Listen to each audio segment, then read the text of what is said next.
다 같이 사도신경 고백함으로 사순절 첫째 주일 일부 예배 드리겠습니다. 전능하사 천지를 만드신 하나님 아버지를 내가 믿사오며 그 위아들 우리 주 예수 그리스도를 믿사오니 이는 성령으로 잉태하사 동정녀 마리아에게 나시고 본디오 빌라도에게 고난을 받으사 십자가에 못 박혀 죽으시고 장사한 뒤 사흘 만에 죽은 자 가운데서 다시 살아나시며 하늘에 오르사 전능하신 하나님 우편에 앉아 계시다가 저리로서 산 자와 죽은 자를 심판하러 오시리라.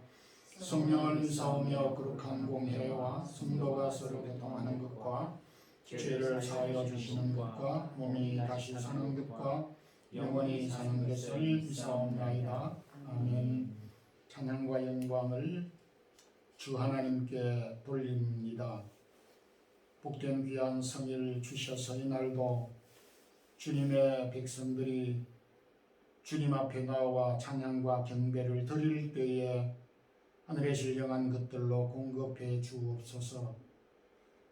금주부터 또 사순절 시작되는 기간 주님 이 땅 위에 오셔서 죄인들을 위하여 십자가에 못 박혀 돌아가신 고난의 기간을 저희들이 묵상하며 나그네와 광야와 같은 땅 위의 삶 속에 우리에게 질고와 고난들이 닥칠 때마다 감사하며 또 믿음으로 잘 극복할 수 있는 저희들의 삶이, 저희들의 믿음이 되어질 수 있기를 갈망합니다. 오늘도 이 지구상의 주의 백성들이 주님을 찬양할 때 그곳에 계셔서 필요를 채워주시고 아직도 주를 알지 못한 많은 영혼들을 주님이 긍휼히 여겨주시고 이 땅 위에 하늘의 소망과 평강으로 충만케 해주시고 이 일을 위하여 주의 몸된 교회들과 사역자들과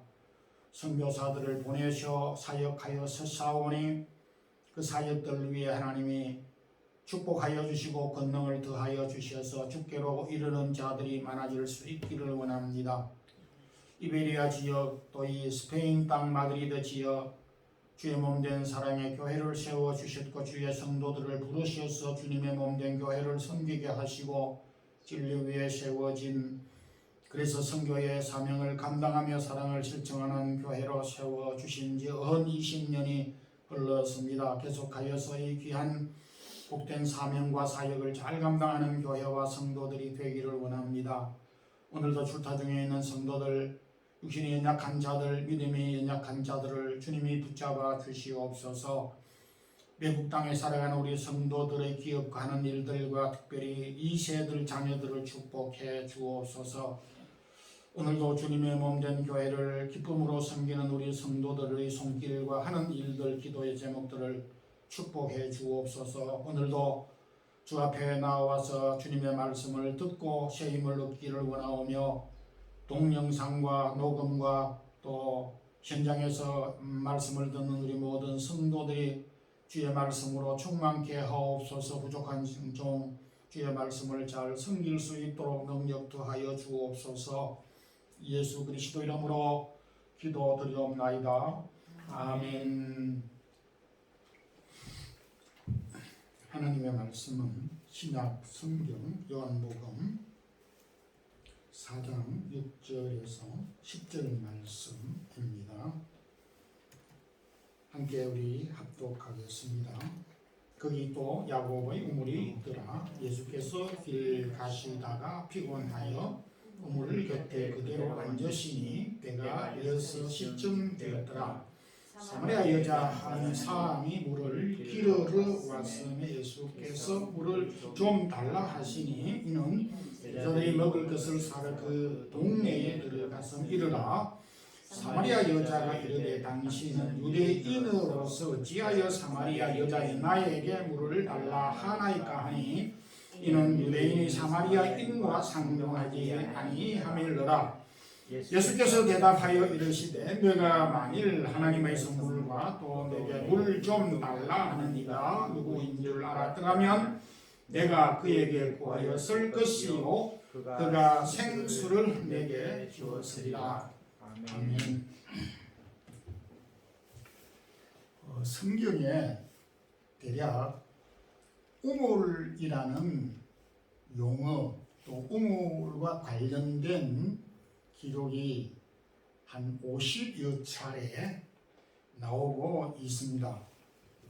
그 우물을 중심으로 성경에 기록된 이 우물은 단순히 물을 기르는 그 이상의 의미를 갖고 우리에게 교훈을 주고 있습니다. 특별히 이 우물을 통해서 많은 사람들을 만났고 또 중요한 것은 삶에서 아주 중요한 배우자를 만나기도 하였고 그리고 일터를 구하기도 하는 등 다양한 일들이 우물을 통해서 일어났음을 보게 됩니다. 그 중에 가장 특이한 것은 우물을 통해서 주님을 만난 사건이 매우 소중한 일이라 하겠습니다. 오늘은 우리가 잘 알고 있는 이 본문을 통해서 우물과 교회의 세 가지 공통점이라는 제목의 말씀으로 은혜를 나누고자 합니다. 언제 저도 이 말씀을 묵상하면서 우물과 교회가 상관되고 공통된 부모들이 많았는데 그 중에 이 우물도 그러하였고 또 교회도 그러한 것 같이 주님을 만나기 좋은 그런 장소라는 사실을 발견하게 됩니다. 오늘날 현대 문명에서 좀 상황은 다르지만은 과거엔 제가 그 어린 초등학교 시절의 경우만 하더라도 저희 마을에서 우물은 단 하나밖에 없었습니다. 한 80여 가호가 되는 마을에 우물이 하나밖에 없었습니다. 그러다 보니까 80가호 사는 사람들을 일일이 방문하고 또 만나기가 쉽지는 않지만 우물에 가면 동리 마을 사람들 대다수를 한꺼번엔 아니지만은 몇 날을 거쳐서 우물을 방문하면 동리 마을 사람들의 대다수를 만나게 되었습니다. 우물은 모든 동리 사람들이 사용하고 필요한 곳이기에 사람이 살다 보게 되면 좀 껄끄러운, 꺼리는, 만나고 싶지 않은 사람도 있을 수가 있고 또 있었습니다. 그게는 어쩔 수 없는 우리의 연약함이라고 볼 수가 있는데 그럼에도 박서방이 보기 싫으니까 만나고 싶지 않으니까 나는 우물에 안 가겠어. 오늘부터 우물에 그만 가겠어. 그러는 사람이 없었습니다. 보기 싫어도 만나고 싶지 않더라도 우물에 가서 물을 길어서 집으로 오곤 또 그 다음 날 또 다시금 우물에 가곤 하였습니다.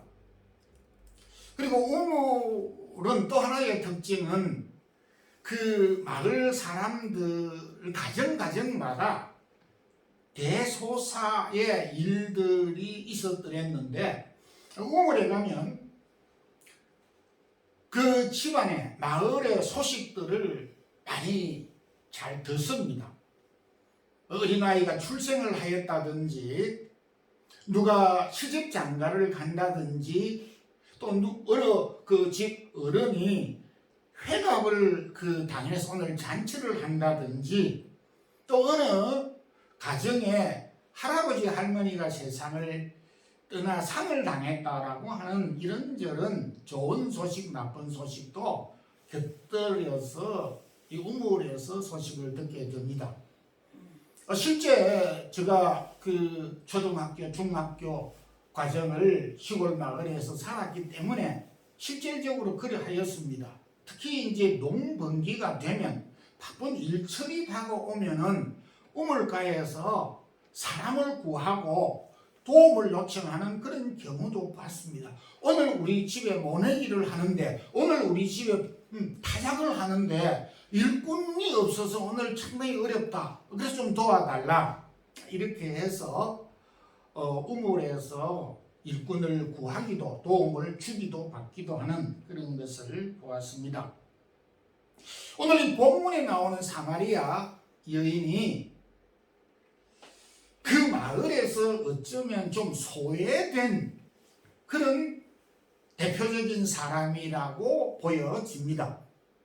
교육학에서 동굴 정후군이라고 하는 용어가 있습니다.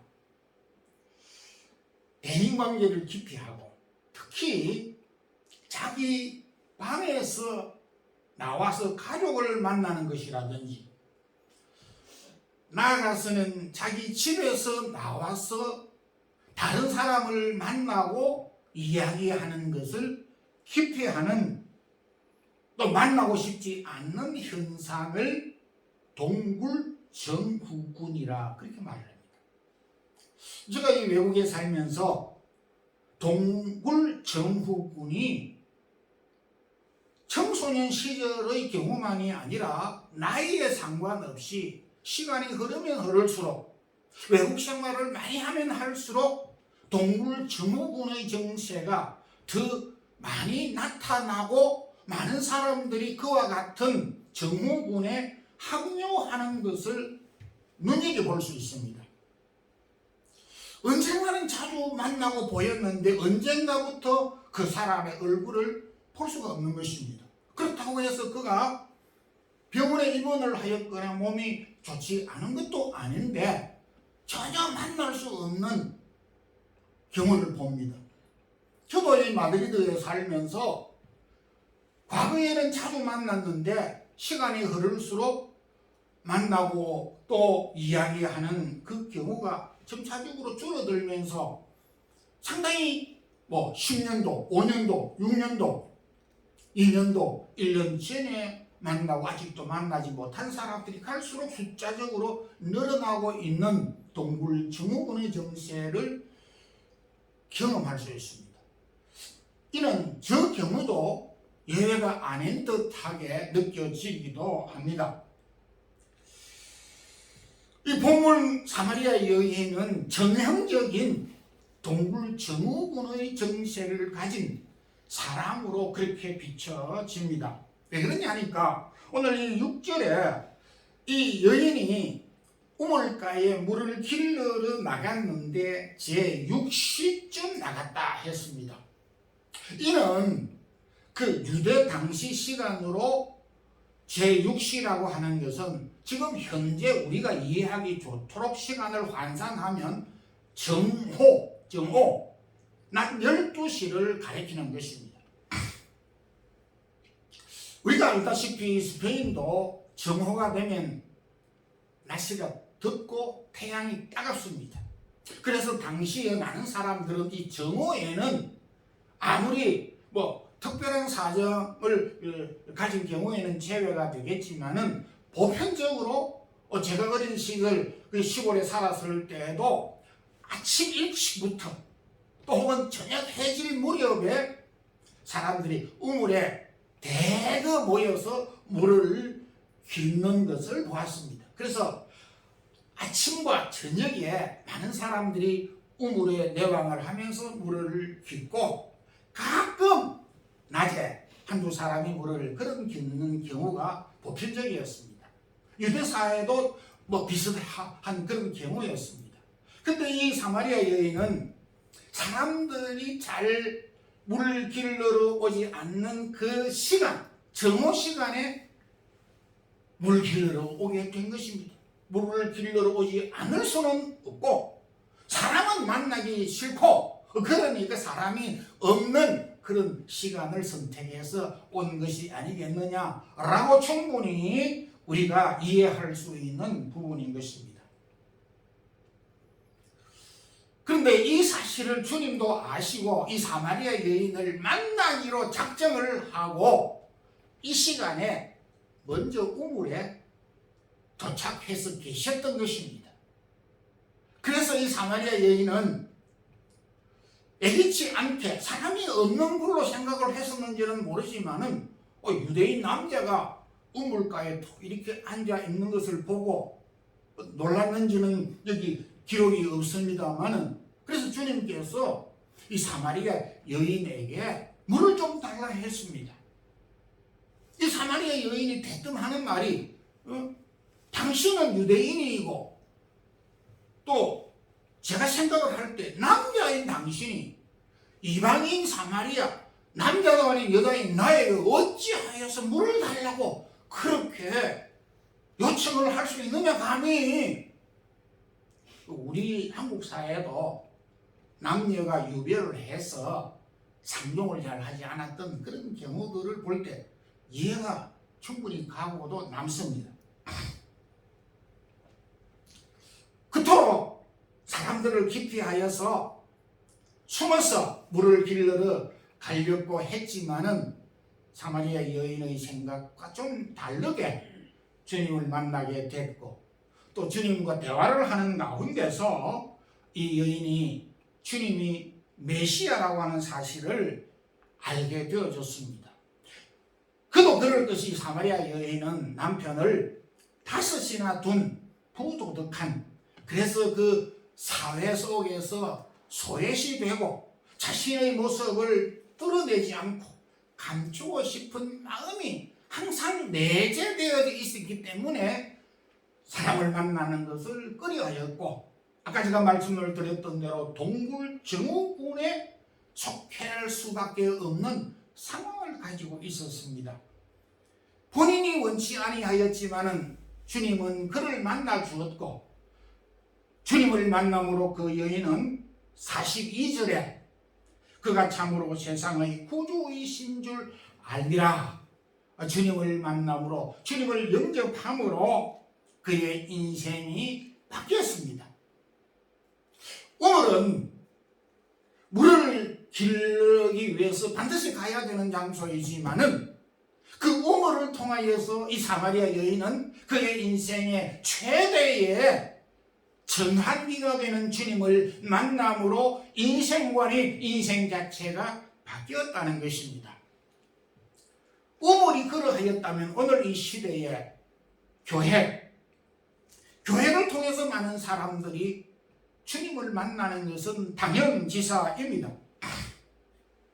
어린 시절을 쭉 해보고 또 우리가 학창시절에는 미션 스쿨이라고 하는 그런 제도를 통해서, 또 남자들은 군대라고 하는 그런 제도를 통해서, 친구를 통해서, 가족을 통하여서 우연히 교회를 잘 모르면서 교회의 발을 딛고 주님을 만나는 경우가 그 어떤 케이스보다도 많은 것이 사실인 것입니다.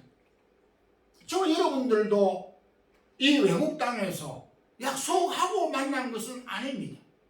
그렇지만 이 교회를 통해서 저 여러분이 또 여러분들이 서로 만나게 되고 이웃이 된 것입니다.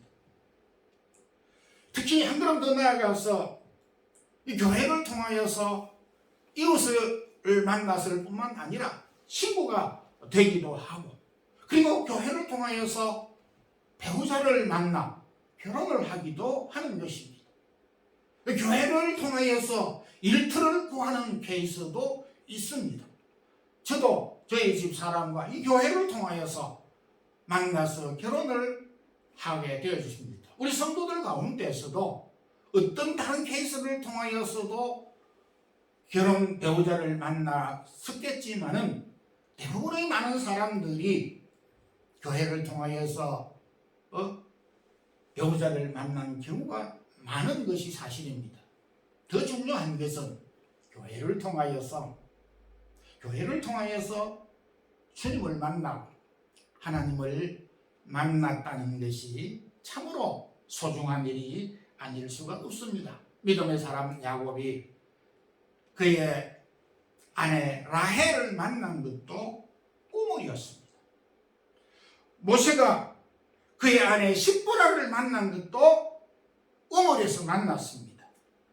사레의 종 하갈이 나를 살피시는 하나님을 만난 것도 바로 우물이었고, 이 사마리아 여인이 주님을 만난 것도 우물에서 만났습니다. 우물이 물을 일르는 것 이상이듯이 교회는 우리에게 생명을 공급해주고 주님을 만나는 장소라는 것입니다. 우리 사랑의 교회가 존재하는 것은 여러 가지 목적과 이유가 있지만, 이곳에서 들어오는 많은 사람들이 예수 그리스도를 만나는 이 일보다 소중한 일이 없고, 예수 그리스도를 만나는 장소가 되도록 하기 위해서 우리가 이 교회를 섬기고 있는 것입니다. 그래서 우리는 한 번이라도 이 교회에 사람을 인도해야 될 이유가 여기에 있는 것입니다. 사랑의 교회를 통해서 이웃이 되고 친구가 되고 또 일터를 만나고, 그보다도 더 중요한 것은 예수 그리스도를 만나는 그런 좋은 장소, 그리고 이 교회가 그렇게 그 유익한 일을 잘 감당하도록 애쓰고 힘쓰는 우리 사랑의 교회, 우리 성도들이 되길 소망합니다. 아멘.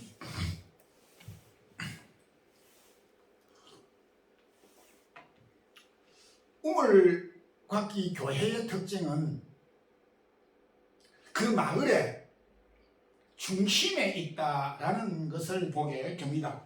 본문에 기록된 이 사마리아 여인이 예수님을 만난 이 우물은 야고보의 우물이라 이렇게 불리는 우물로서, 이 우물은 야고보의 아버지 이삭 때의 우물을 받던 것으로 보여집니다. 예수님 당시 이삭은 언제 사람이냐 하니까, 오늘 우리가 예수님 당시 그 시대를 2000년 지난 이후입니다. 우리는. 그런데 예수님 당시 그 사마리아 여인과 만났던 그 우물에서 그 우물은 역시 2000년 전 이삭이 봤던 우물입니다. 그러니까 예수님 당시 그 우물은 예수님으로 봤을 때 2000년 전이, 오늘로 봤을 때는 무려 4000년 된 우물이 아직도 그 우물이 이스라엘의 수가에 그대로 지금 있습니다. 그래서 그 수가 지역의 이 우물을 방문하는 경우가 많습니다.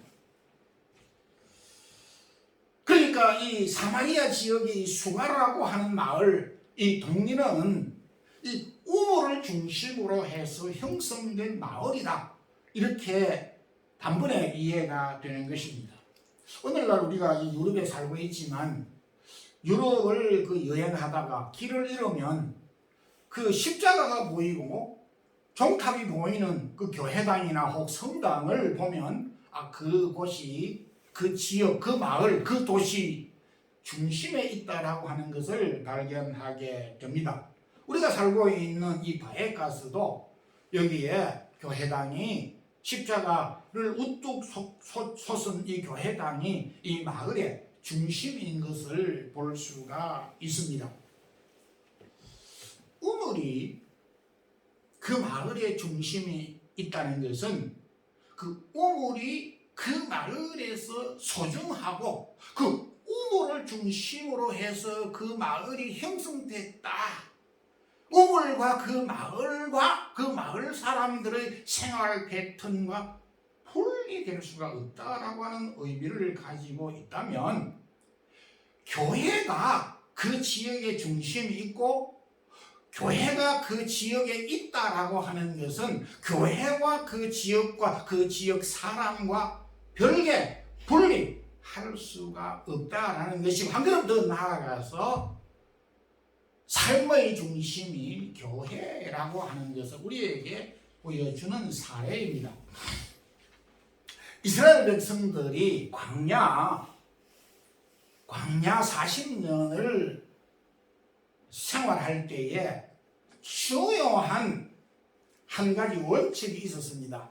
그 중요한 원칙은 이스라엘 백성들이 광야를 행진할 때, 전진할 때는 그 언약궤가 가장 먼저 그 백성 선두에 나서서 진행하면은 그 언약궤를 뒤따라서 12지파 이스라엘 모든 백성들이 행진했습니다. 행진을 하는데 뒷짐지고 낮잠 자고 있는 사람이 없었습니다. 모두가 다 일사불란하게 법궤를 따라서 언약궤를 따라서 행진했습니다.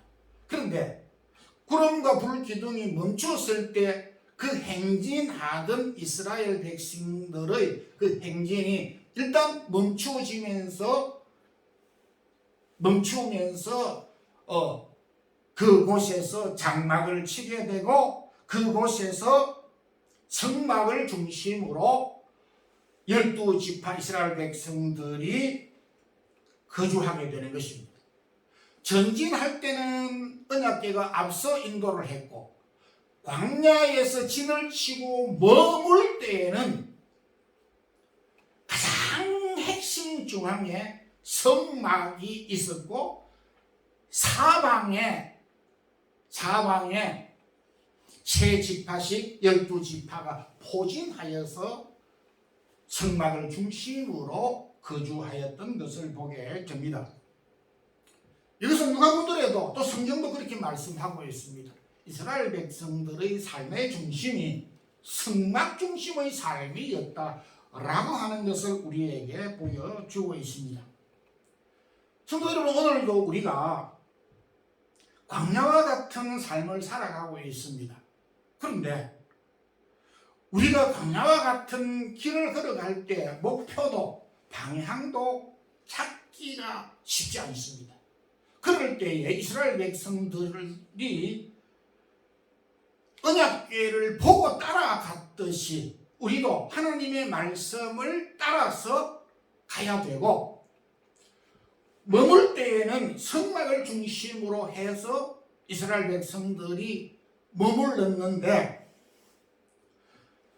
하나님의 말씀이 언약궤와 더불어서 우리의 삶이 전진하고 하나님께서 몸된 교회를 세웠더니 교회를 중심으로 해서 우리의 삶이 중심이 되어질 때 우리의 삶을 전진이다, 그렇게 말할 수가 있습니다. 이스라엘 백성들이 이 원칙을 지켰을 때에 그들의 삶이 형통하였습니다. 그런데 이 원칙을 파괴하고 무질서하게 되어졌을 때에 전쟁과 재난과 그들이 더욱더 어려운 고난의 여정을 겪게 되었습니다. 아무리 인간적으로 내가 이것이 성공이고 이것이 목표이고 내가 성취했다 하더라도 나 홀로 인생을 걸어가고 내 중심으로 인생을 살아갔던 그 삶을 과연 그것을 전진이라고, 그것을 정말 성공이라고 말할 수가 있겠느냐라는 것입니다. 나 홀로 전진하는 것, 내 중심의 삶이 어떻게 성공이라고, 어떻게 목표 완성이라고, 성취라고 말할 수 있겠느냐는 것입니다. 주님은 사마리아 여인에게 24절에 예배하는 자는 영과 진리로 예배할지니라. 주님을 만난 사마리아 여인에게 주님은 그 여인에게 이제부터 너는 내 마음을 다하여서 하나님을 예배하는 삶을 살라고 요구하고 주문을 했습니다. 우리가 이 세상을 살아가게 될 때 방향을 잃어버리고 방황할 때가 있습니다. 방향을 잃어버리고 방황을 한다는 것은 주님을 잃어버린, 내 삶의 중심인 주님을 잃어버리는, 내 삶의 길이 되는 하나님의 말씀을 잃어버릴 때 그것이 길을 잃어버리는 것이고 그것이 곧 방황이라는 것입니다. 우리의 삶의 방향과 우리의 삶의 중심은 주님께서 이 사마리아 여인에게 가르쳐 주신 바와 같이 하나님의 말씀과 하나님께 예배하는 삶의 중심으로 우리의 삶을 살아갈 수 있는 우리 성도들이 되기를 소망합니다. 우물과 교회의 공통점은 우물은 그 마을에 생수를 공급하였고 교회는 생명수를 공급하는 곳입니다. 제가 앞서 말씀드린 바와 같이 시골에 살 때에 가장 분쟁과 소리가 많이 들리고 싸움이 많이 나는 곳이 어딘지 아십니까?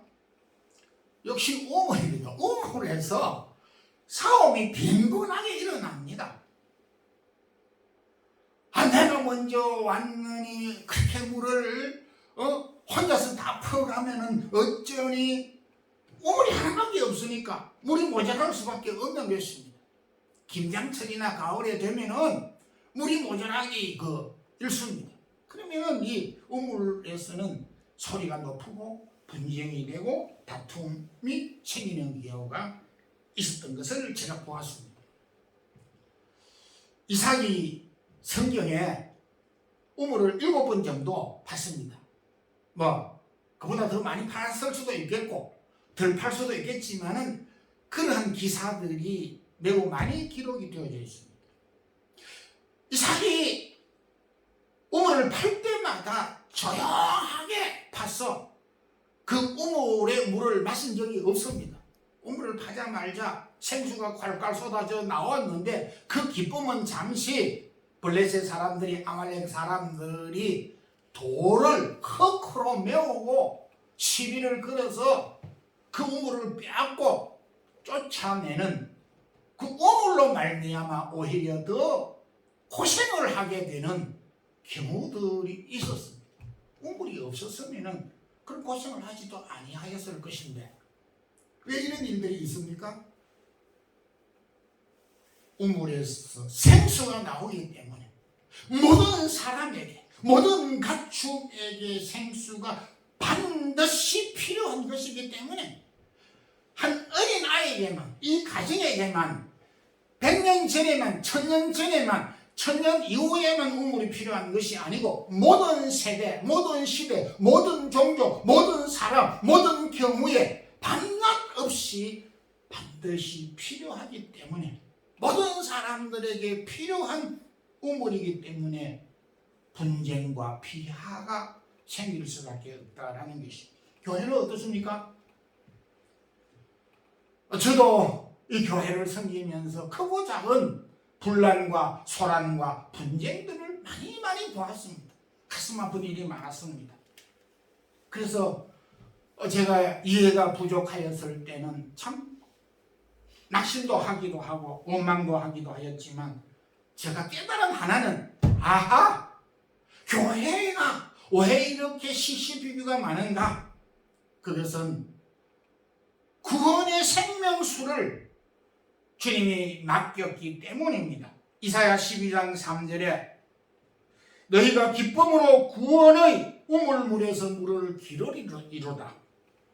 오늘 주님께서도 14, 15절에 내가 주는 물을 먹는 자는 영원히 목마르지 아니하리니 나의 주는 물은 그 속에서 영생하도록 솟아나는 샘물이 되리라.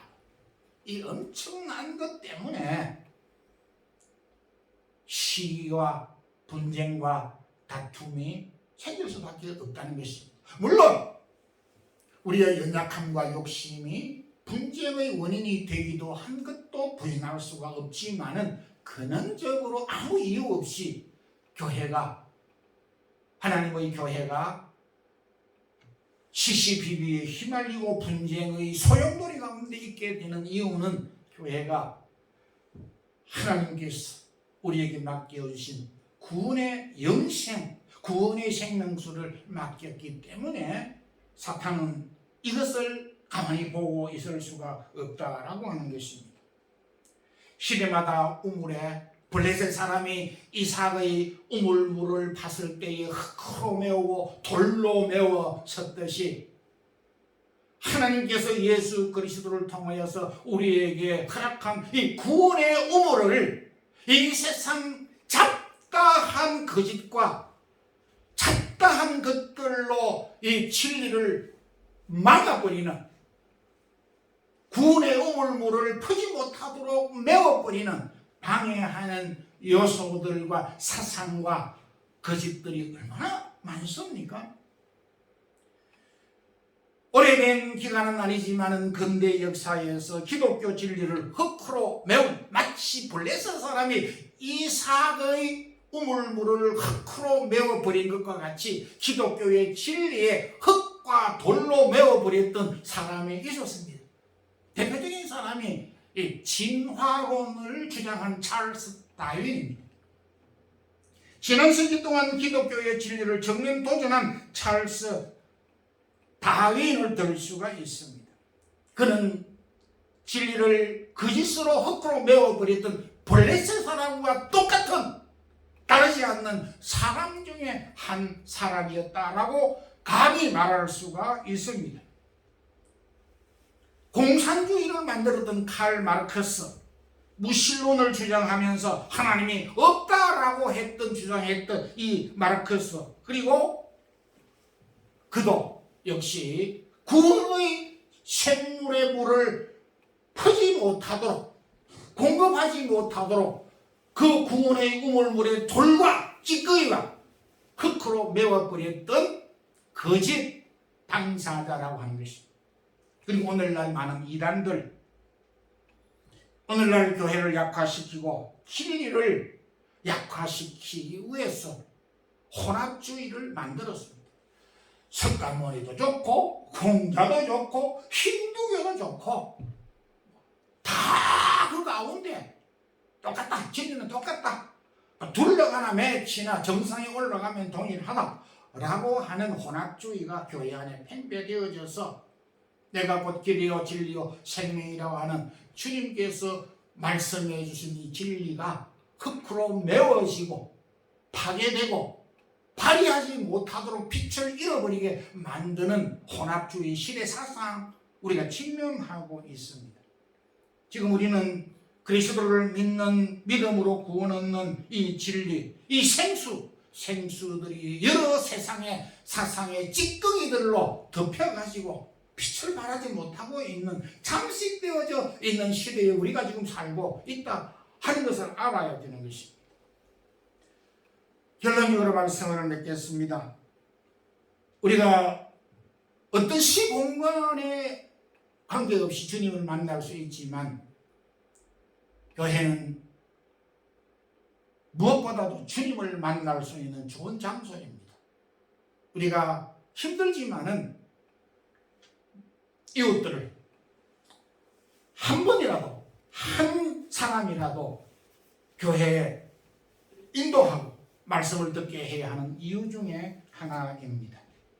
또한 우리의 삶이 하나님의 말씀과 하나님께 예배하는 삶의 중심, 그리고 구원의 생수를 우리에게 맡겨줬기 때문에 우리가 맡은 이 구원의 진리를 잘 지킬 뿐만 아니라 잘 전파하고, 또 우리가 이것을 바르게 이해하고 믿고, 그리고 이 귀한 구원의 진리를 계속해서 보존하고 전달하고 증거하는 그런 교회와 성도로 살아가는 우리 모든 성도들이 되기를 주님 이름으로 축원합니다.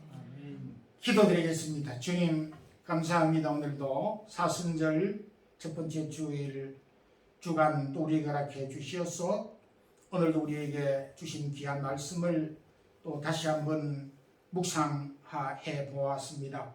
주님, 오늘도 우리 마드리드 사랑의 교회를 포함해서 주님께서 지체로 세운 이 지구상에 있는 모든 교회들을 통해서 하나님의 이름이 증거되고 예수 그리스도의 구원의 이름이 전파되고, 그로 인하여서 주님을 만나는 역사가 날마다 때마다 일어나게 하옵소서. 주여, 나 홀로 인생을 끌어가지 않게 하여 주시고 주님과 우리의 인생을 경주해가며 하나님의 말씀이 우리의 길을 인도해 갈 때 그 말씀을 순종하며 사는 우리 모든 성도들이 되게 하옵시고, 우리에게 맡겨주신 이 구원의 진리를 우리가 바르게 믿고 또 전파하고 그리고 계속 전달하는 귀한 사명을 잘 감당하는 교회와 성도들 되게 하옵소서. 오늘도 주의 사랑하는 성도들이 받은 바 은혜들을 기억하여 몸과 마음을 드리며 귀한 예물을 드렸습니다. 주께서 사랑하는 귀한 성도들의 가정과 기업하는 일들과 기도의 제목들과 손길들을 축복해 주옵소서. 주 예수 그리스도의 크신 은혜와 하나님 우리 아버지의 무한하신 사랑과 성령의 교통하심이 오늘도 구원의 우물물을 마시는 자들에게 영생을 주시는 이 귀한 사명을 우리에게 맡겨 주셨기에 이 사명을 감당하는 우리 사랑의 교회와 주님의 몸된 교회들과 온 교회 성도들 위해 이제부터 영원토록 함께 있을지어다. 아멘.